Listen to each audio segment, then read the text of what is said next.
There's a moment every entrepreneur hits. You're working harder than you ever have. The calendar is packed, but the inbox feels endless. That to-do list never gets shorter, and somehow the business still isn't growing the way that it should be. But the problem isn't effort. The problem is leverage. Welcome to the Leverage Podcast. I'm your host, John Davidson, and every week I'm sitting down with founders and top performers who have found that lever. The hire, the system, that mindset shift that changed everything. This show is for the business owner who's ready to stop being the bottleneck and start being the architect.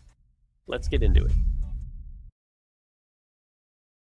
Hello and welcome to another episode of the Leverage Podcast. I'm your host, John Davidson, and I am pleased to be joined by the founder of House Brokerage, hailing from Kansas City, Mr. Bryce Olson. Bryce, thank you for joining me on the podcast today. Thank you, John. Glad to be here, and go Chiefs. I guess we're coming up into football season, so had to say that. That's right. What is it you folks say up there? How about those Chiefs? Yeah. Chiefs? And it's the home of the Chiefs. And I don't know that that's right. like exactly that's what they do in Kansas City, but yeah.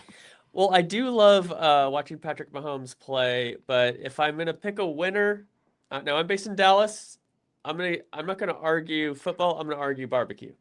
Okay. Okay. You know what? I am going to say that Texas has barbecue very well figured out where they don't even need the sauce. Though I kind of grew up and had the sauce, so I like it both ways, but I can definitely appreciate some Texas barbecue, and every chance I'm down there and get a chance to have some, I do it. Yeah, And maybe a little too much. Same. And you do get a chance to come down here to Dallas, and you do have quite a reach with your company there.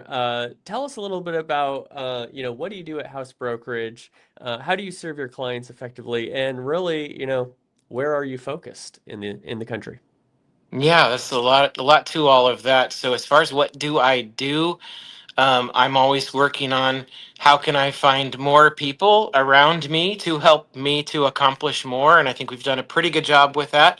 As far as serving our clients, I still am in production. I still do help people buy and sell. I think that's, a part of the business that I honestly never want to let go of. I know there's, all kinds of iterations of how to do this thing, but I do feel that it's important to personally to still be in the field and stuff, and I think that helps me to identify with what our agents, which is also what you could say as a brokerage owner would be our clients, though I definitely don't look at it in that way at all, but that's our House Brokerage family. I think it's important to be that boots on the ground. There's obviously always changes within the industry, and so that I can stay fresh with all of that. And so, I think it's important to, just be out there, be about the things that we're asking of our agents to, to be there too. And I think you had one. I'm just kind of lost my train of thought, but you had Yeah. maybe one more part of that too. But Yeah, it's hard to string all those different questions sorry. together here for you. Yeah, the last thing was, what are the areas of focus around the country where you do have agents and you're helping people buy and sell? Yeah, so Kansas City actually has been a pretty hot market. Texas obviously has been one for a while, and now Texas is not quite the market that it was even just a couple of years ago. And so we are kind of finding that some of the things that we're doing here in Kansas City aren't necessarily the same with us being in the four states of Texas, Oklahoma, Kansas, and Missouri. There are differences and stuff, and so it's also important for us to have with our leadership there to really trust that they're going to be that boots on the ground to help and lead our agents in that market too. So but Kansas City is kind of a place that I think is you know coming on the map a little bit, and there are people that are relocating here, and obviously Texas is always a place that people are moving to too. But Well, we were all wondering if the Chiefs were going to relocate somewhere, but oh, looks there you like go. there's Yeah, yeah. a They did. They beautiful are stadium. relocating, yeah, to the Kansas side, which is a whole other part of the equation because we have Kansas and Missouri here in Kansas City, so that kind of brings up a good point too, where gas is cheaper on one side and you can buy liquor on one side on Sunday, and there's all these differences between the two, but I guess the Kansas City Chiefs are going to be KCK here in a few years, but That'll be They'll interesting. actually be Yeah, closer to me when they move there, but that's a nice amenity. Yeah, the I yeah. mean the stadium looks absolutely incredible, and the Hunt family has a lot of action out here in Dallas as well. They own FC Dallas. They obviously are so involved in sports, and so I've had a little Hmm. bit of an interaction with those folks, and so you'll actually find quite a few Chiefs fans in the Dallas area as well. Hmm. But we are not here to talk football. We're here to talk about house brokerage and real estate. Help me understand, Bryce, how did you originally find your way into the real estate industry? Well, I worked at a church in the DFW area, and I was the missions pastor for, at that time, it was a four campus church. So I oversaw missions with local, regional, and international for the church. And my wife has said since we've had our kids that she wanted to help them in the way that she was helped when she, graduated high school and stuff. And that's that her parents took care of her being able to go through college, and they helped her significantly through that, which as her husband I'm very thankful that I didn't Yeah. inherit hundreds of thousands of dollars of debt or something with that. But so thank you to Natalie's parents. Shout out. But she really spoke to the fact that she would really love to help our kids with that in the future too. And as a missions pastor and her being a teacher, I was like, well, that's a lot of money, so we need to kind of think of something else. So I really started in real estate as like a supplemental thing, just as a an additional stream of Hmm. income. I loved working with people, serving people through the missions capacity, and was blessed to know a lot of people. I was because Mm. of my role in the church, I did serve on some boards with nonprofits, and it just kind of, I started doing real estate like on the side, but very quickly realized that the Lord had, a whole other plan with that. It was actually after doing real estate for about a year and a half or so that my position, they did some reorg and restructuring in the church. So my position was let go, which meant that I was let go from that. But I had already been doing real estate. I was our rookie of the year at a brokerage that I started at Oh, my wow. first year. And so I had a pretty good little platform to kind of jump right over to. I never even, it was kind of one of those things where I truly never looked back, and it's kind of just been going and growing since then.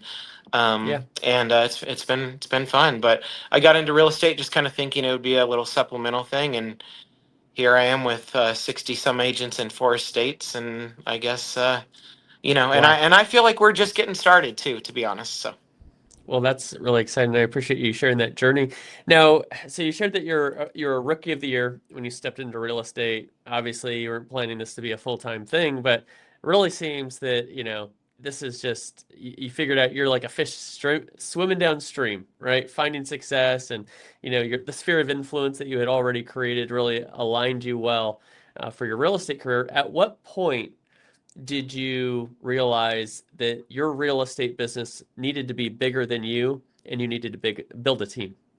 yeah, it was actually kind of after that moment that I just mentioned, with the with not working in the church anymore. I think at that point I was like, okay, I think it's time to really. I mean, obviously, I had to take it very. It's all I had now, and Hmm. so I think with that being said, I was mentoring agents in the large brokerage that I was a part of, and I really loved doing that. I really loved like helping our agents, and one of the first agents that I mentored is now our team leader of our Texas team. Her name is Esmeralda, and she was assigned to me, and then she's worked with us, and now she's, I don't want to say chip off the old block, because she's taken it in like a whole, like she's made it her own identity in many ways and Cool. stuff, and I'm very thankful for that. But starting the team was kind of soon after I started doing things full time, in a full time way. Even though I was felt like I was already working full time, I never said I was a part time realtor. Of course, you would never, Of want course. anyone to think that. Um, but yeah, it was soon after that time where I started to bring other agents around me. At that time, we were called the Bryce is Right team, and that Nice. was kind I of like that. our first thing, and we did that for several years. and a lot of those agents are now with us at House Brokerage. So now, we have a couple different models, but basically we have kind of a team environment, and then we have some agents that are not a part of our Zillow team and stuff, but they're operating in more of an independent capacity, and they love not having those accountability meetings and all of that. And then the ones that are on the team, they get to have a little bit more things on them, but they also have the opportunities that are given through them, which they're meeting new people all the time. Sorry, that's a lot more than you asked for, but No, I appreciate it. I'll take all the insight I can get.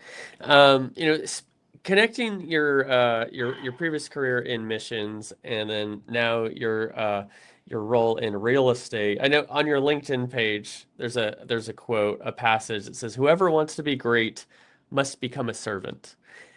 How does that come to life as the founder of House Brokerage today?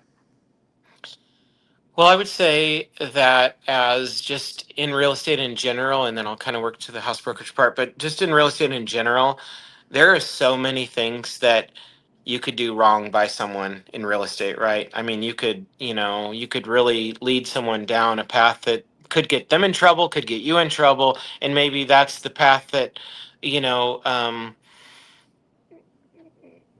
I don't want to say that, I'll just say it as thinking about it as, um, if you are not careful, you could really not take care of someone in the right way. But if you're taking care of someone and you're thinking of what's the very best thing for them and what's the best for their interest, and you put them ahead of your own desires or your own needs, and that also might look like sometimes where there might be a situation where you help someone and they don't have any money to bring to the table, and there's nothing to say Right. that we can't do some things on our end to help them out and stuff. And so, you know, um, we do want to be people that are about way more than just the commission or way more than the check, and just leading in a way where we're helping people. I mean, the more that we help people, the more that they help us and they bring other people our way, and so that's kind of how it grows on itself and stuff. But as far as being a servant leader, um, I think that also is one that says, like, if an agent is out of town and they need a hand and they need a house shown, like, there's no reason why the founder of a brokerage shouldn't be the one that goes and meets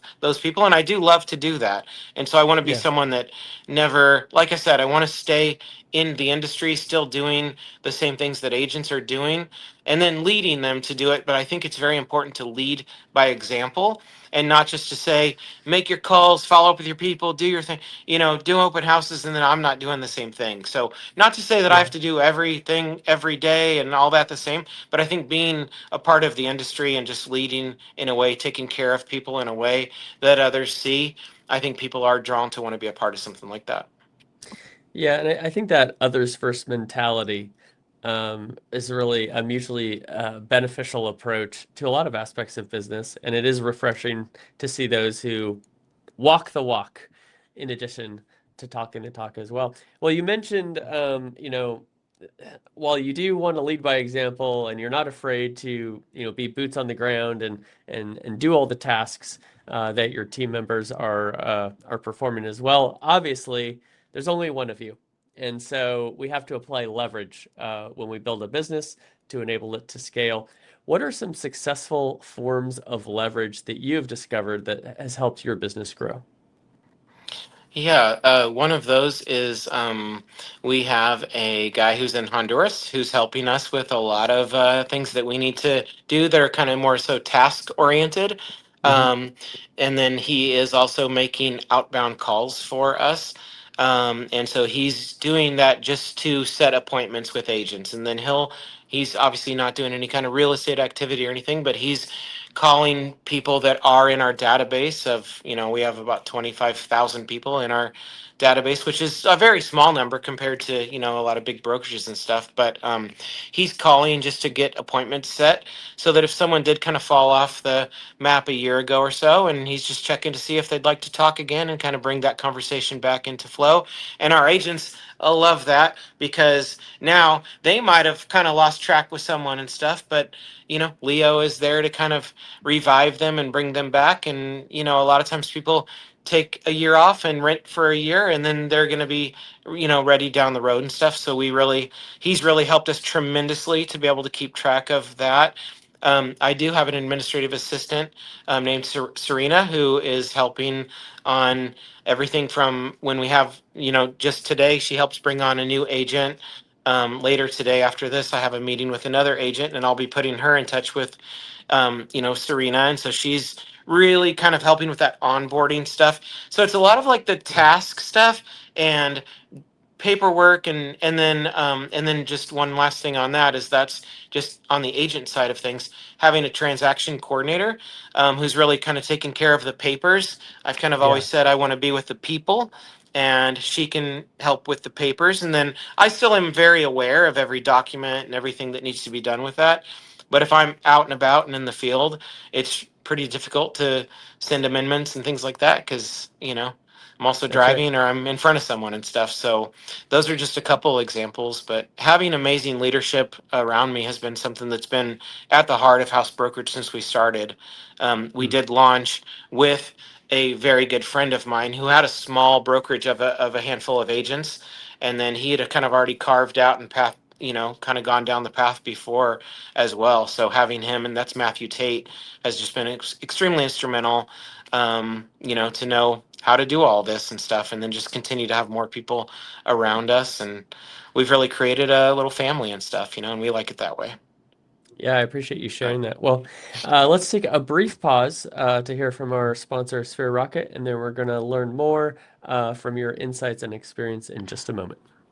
Business owners and entrepreneurs will place a proven executive assistant VA for just $4 to $8 an hour, and if they don't perform, you don't pay. Imagine freeing up 20 plus hours a week by someone handling your most time consuming tasks like admin work, managing emails, scheduling meetings, and so much more. This one hire could transform your productivity and give you back the time you need to focus on growing your business. At Sphere Rocket VA, we make this possible in as little as 7 days. We'll place a proven executive assistant VA in your business for just $4 to $8 an hour, and your VA will take over day-to-day administrative tasks, help manage your email and calendar, follow up with past clients, giving you back 20 plus hours a week so you can increase your sales and even enjoy more personal time. And here's the best part. If they don't give you back 20 plus hours a week in the first month, you don't pay Sphere Rocket a dime. We've done this for thousands of business owners, and now it's your turn to see the results. Click the link around this video to schedule a demo and discover how this one hire can completely change how you run your business. Remember, if within 45 days the VA doesn't perform,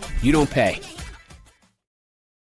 All right, we are back here with Bryce Olson, and we're talking all about House Brokerage, the brokerage that he founded. He's based in Kansas City, but also focuses on areas of Dallas, Oklahoma, Missouri, and Kansas City. Do I have that right, Bryce? that's right. Yeah. Yeah. Took Yeah. accurate notes. Perfect. Yeah. And we're digging into exactly how Bryce built his company and how he's finding success.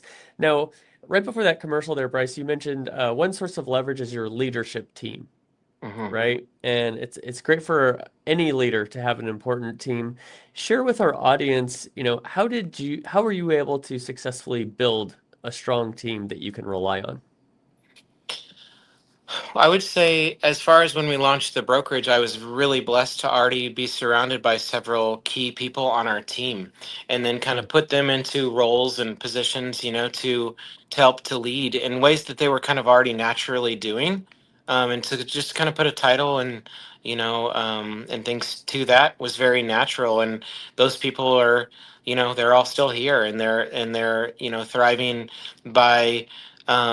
Like I said about Esmeralda earlier, it's like she's in some regard like me, but in many ways not. And she's going to be someone who kind of, and I'm learning from them all of the time. Like I'm learning from Esmeralda. One example of that is that she has the team like on like on point with weekly meetings every single Tuesday. They show up, and if they're not there, and if they don't let her know that they're not going to be there, there's things that happen in terms of their opportunities that they have for that week and stuff. And so Right? she's like very firm with that stuff. And sometimes I'm not always, have that same, personality and stuff. But I can say that that's also when I think about it, like, man, I feel like, I don't want to say anything in like a negative way and stuff, but like I just look to that team that's looking at Esmeralda, and they're like, they have that respect. She's earned that respect, and you know, and I look at, you know,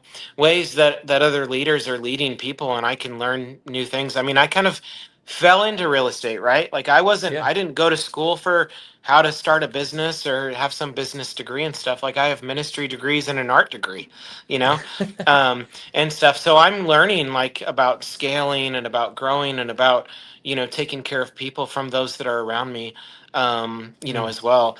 And then with Tate, like he's our broker for Texas and Oklahoma and leads in compliance for the company.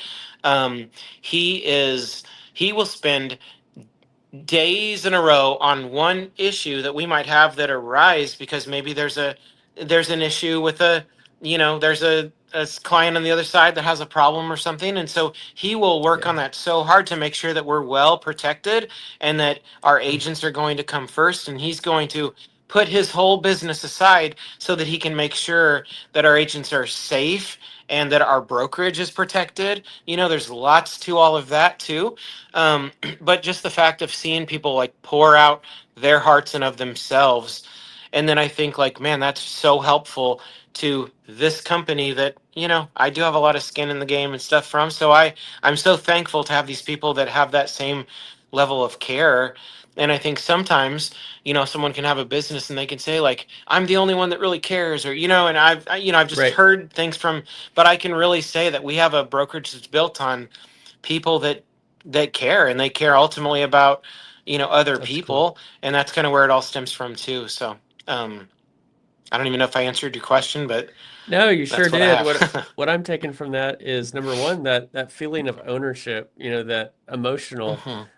ownership with the company that other leaders are taking, and then the complementary strengths that you have in the building, Hmm. right? I mean, it Hmm. sounds like Hmm. the things that may not be your biggest strength, you have a team leader who's that's their biggest strength, right? And Hmm. so you're Hmm. better together than For apart. sure. Now, looking at the business with your experience from being an agent to then being a successful leader, obviously everybody has the same human value, but there are different aspects of the job, right? Different aspects of these roles. In your experience, what is the difference between being a successful real estate agent and then being a successful business owner? That's a good question. I think there's a lot of things that are similar. I think as far as the differences are, you know, it's really, I think when you're an agent, you can post on social media and you can say like, look at what I'm doing and stuff. And I think in the leadership of the brokerage, it's really modeling that, and not, you know, really like when people can know that it's not for the post or for the, and you're just like in their life and you're like checking in, and it's kind of like the in between the meetings and in the time in between the times that you're together. Yesterday I asked to meet with one of our agents here in Kansas City. She's a newer agent and just closed her second deal and has a couple more in the works, which is really exciting. The other part of that is she's gotten tons of opportunities and connections made to her in the last month, and I'm just like, Zillow actually sent me a notification that says agent may be overloaded. And so I'm like, Ah, I see that, interesting. and I'm like, agent may be overloaded. Hmm. And I'm like, you know what? She is super busy. I better check in and make sure she's okay. And she's like, you know what? I do some contract work, a little bit of part-time stuff, and that's kind of slowed down. So this has been perfect for me, you know, to have this kind of newfound opportunity given her way. And she was so glad that I checked in about that. But if I hadn't really thought about that, and now she's overloaded and getting, you know, overworked and underpaid, or, you know, whatever, Yeah. then that could lead to stress. And so it's kind of like that awareness of not just the business that I have for myself, but really that thought of, you know, because I'll always know like the people that I'm working with and the people that I'm helping and the ones that are in my pipeline and stuff, but really taking it to a level of like, yes, we have 60 some agents, but I want to kind of know as best as I can, how can they, where are they at with things in their business, and how can we, not just myself, but how can we as leadership make sure that they're well supported, that they know that they can always come to us. And when we go proactively to them, and not just that, because I'm going to answer my, if an agent says, I need to talk to you today, I have a big thing, of course I'm going to talk to them. But isn't it Right. better if I can have a relationship with them, that I'm, making sure that I know that there's, that they're well supported, and that they feel well supported? Because sometimes I might say everyone has support, but they have to feel that, and I have to know that they feel that. And Yeah. I think that approach of going to them is certainly a way, and we can do better at that. But I'm certainly aware that that's something that, is impactful to people and does show them that you do care. Yeah, and it makes such a big difference in employees' experience working for a company when the boss is, proactive in reaching out to them, right? A check-in. Hey, I just want to, how are you doing? Blah, blah, blah. Usually by the time a boss hears from an employee, there's been multiple issues. There's been frustration that's bubbling to the top, to the point that when you have that conversation, it's a much bigger deal than if a leader really with that EQ over the IQ, is checking in and, getting a pulse check from everybody. So I think that's fantastic insight for the audience here. Well, one thing that I've experienced in business is, you know, I had a business for 6 years that I ran, and so I remember on day one I was kind of, ambitious and excited, but really figuring it out. And then a year or two later, I was like, I think I'm getting the hang of this, But then a year or two later, I was like, I thought I knew what I was doing after a couple of years. Mhm. Wow, looking back, I can tell just how green I was.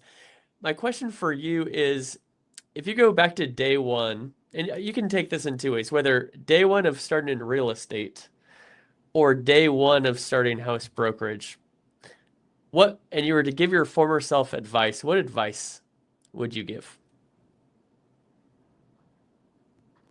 based on what you know today? Um, it would be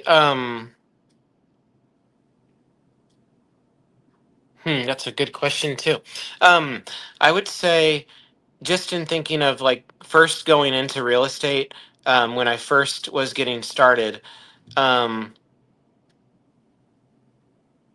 I think I would say that we have to remember that we're in an industry where we don't have to really worry about selling anybody anything, because Hmm. people need to buy, people need to sell, they're going to move, their life is going to change, there's things that are going to happen. So if we can just go into this as like, I'm here to be your guide, I'm here to be on your timeline. Like, I figured that out. It didn't take too long into real estate, but I Mm-hmm. think the surprise to me is I thought that I would have to, like, you know pound the phone. You hear all these like things of what you have to do, and yes, these are all good things, there's plenty of good things that you can do. But at the same time, if you just have people in your life and you're taking care of them, like, they're going to reach out to you, and that's going to happen from relationship and from trust. But real estate is not something where I ever have convinced someone they need to buy a house. Like, you go to the mall and you're going to walk through the Right. mall and somebody's going to start curling, your wife's there, I mean, or whatever, I was going to say. But, they're going to start to tell you, like, you need this product, and this product is going to make you beautiful. This product is going to change your life. I've Yeah. never once told someone that my life is completely different now since I bought a house, my first house. Like, I've never had to Right. tell anyone that. They already want that. So they want to do that. So if we just realize that, like, we don't have to talk them into anything, we're just here to serve them, help them, be a guide, and then do that in an authentic way, taking care of them every step of the way. Being there when they need us, being proactive, even just to make sure that they haven't reached out in a while. I want to make sure they're good and stuff. Um, Yeah. but I don't really see this as like a sales. I think a lot of people think that, like, real estate is a sales job, but I really would challenge that to say, like, um, I don't ever have to talk anybody into having the product that they come to me saying that they want. It's their stated goal. When I get a Zillow lead today and they have a stated goal, I want to go look at this house. I don't have to tell them, like, that's You what they. yeah. I'm You gonna should really just look at this go. house. I'm And going to like, go yeah, meet them of at the course. house they want to see. And, Hmm. you know, I'm also going to tell them, like, these are the reasons why we really want to think about this house. And then they really like take a turn and they're like, whoa, like, aren't you trying to sell me this? And it's like, no, I'm trying to earn your trust to gain a relationship with you, because it's not about this house. This is just a transactional thing. I want to Yeah. gain your business, and you know, I'm really hoping that you're going to be my client for life, which is how it builds on it, where now, you know, even people in Texas that I've helped from years ago, they're still reaching out to me, and they know that I'm not in Texas, but they're saying, hey, who on your team Mm. can help me? And it's because I gained that trust from them. Now, because they trust me, they're going to trust who I send their way. And so it's kind of come full circle and stuff too, you know? Yeah, that's a great answer. What I'm taking from that is, see the long game, right? Mm-hmm. And then rather than view it as a sale, view it as problem solving Mm-hmm. and listening and finding the true needs, those foundational needs that are guiding them in this direction or that direction.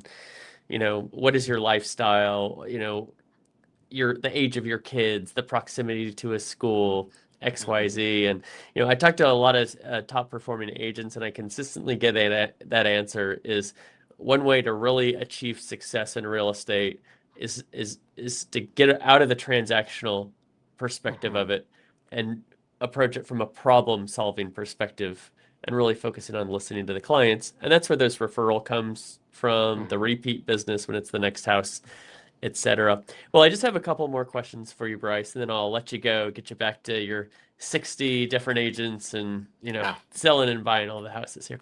Um, you're really making a profound impact, not only in, the lives of the people who you're helping buy and sell homes, but also in the way that you lead your team. When it's all said and done, what would you like people to remember about what you're building and the impact that you're making? Yeah. Well, I mean, I would be remiss to not say that I'm a very strong believer, you know, and I have very strong faith. And so, of myself, you know, I do want, you know, whether I was serving as a missions pastor with the title of a church in, years ago, or serving clients through real estate, I do want to be remembered as one that cares about people, one that is, always gonna do best. By others, and to take care of them in a manner that does put them first. And as a person that loves my family and puts them, real estate and family, and just having a busy business in real estate is one that can definitely be one that can, take you away from. I mean, when do people want to see houses? When the kids are home from school and on the Mhm. weekends, and and stuff. And so that's part of why I think the need of having a team as well, so we can help each other, so that I can be at every single sports game our kids have ever had, or and stuff. But as far as the way I would want to be remembered, um I would just say, it's rooted from my faith. It's a love for others. And it's one that's always striving to be better. I certainly don't have it all figured out, but continuing to putting amazing people around me. That's something that has certainly made me a better person, and I can go down the line of people that I have within our organization that are making me a better person. So, yeah, I think just one that really cares and loves others. Yeah, I appreciate that. And very last question for you here, Bryce. So for those listening, no matter which of the four states they're in, if they're listening, they think, wow, I really appreciate what Bryce stands for. I can really tell that him and his team really know what they're doing, and the approach of buying and selling homes is really what I would like help with. How can folks get a hold of you in the ways that you'd like them to? I can be everything that's out there. I can be found through those ways, but you can, give me a call or text, or Instagram is good. Facebook is fine. Um, but I'm pretty easy to find. I do put the M in front of most things. So the M, Bryce Olson, and that is my full name, Matthew. But I go by my middle name, Bryce. And then, like I said, I have my team, the Bryce is right. But, I would, anybody that reaches out, in any of those states, I have great people that I can plug you in with.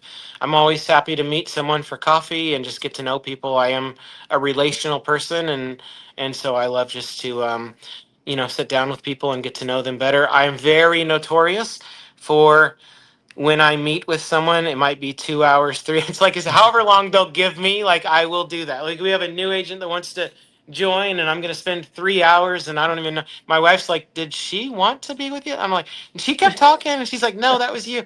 I'm like, so that's kind of how I am. And I do have that, came by that, honestly. My dad is that way. He's always the last one to leave church or any kind of place, and stuff. So I did inherit that from him, but I would love anyone to reach out anytime. Fantastic. Well, Bryce Olson, I appreciate you joining me today, sharing your experience and your insights. Thank you for joining the Leverage Podcast. Thank you. Thank you very much.